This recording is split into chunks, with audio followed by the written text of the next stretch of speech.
It is a dangerous climb that has unfortunately become a daily routine.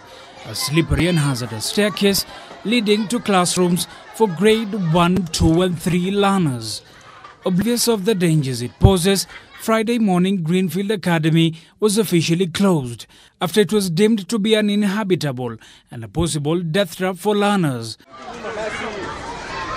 Education CS Professor George Magoha, who visited the school, called on private institutions to follow ministry guidelines as they cannot compromise on the safety of learners.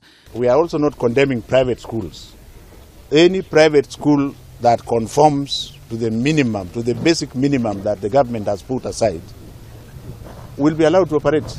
The school, which is a capacity of 450 learners, 33 of whom are registered candidates of this year's KCPE examinations, will now be relocated to the neighbouring Umoja Primary School. The quality assurance officers in the field here must now wake up and get their acts together, and which the government will not accept this kind of laxity in terms of performing duties to our children.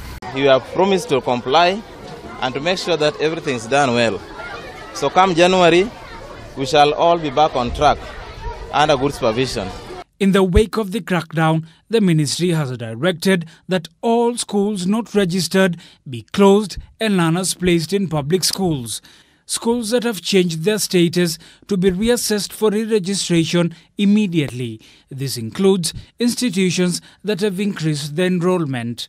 Parents, with support of education officers, are asked to ascertain the registration status of schools where their children are currently enrolled.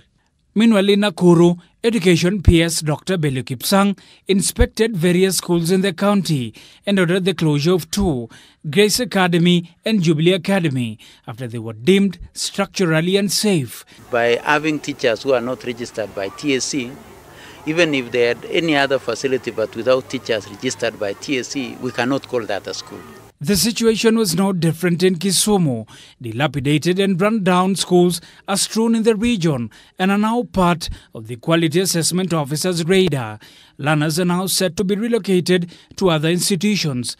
And at the coast, parents are also raising alarm over the state of schools in Tana River, calling on the Ministry of Education to ensure they avert any tragedy, considering how pathetic some of the secondary schools are.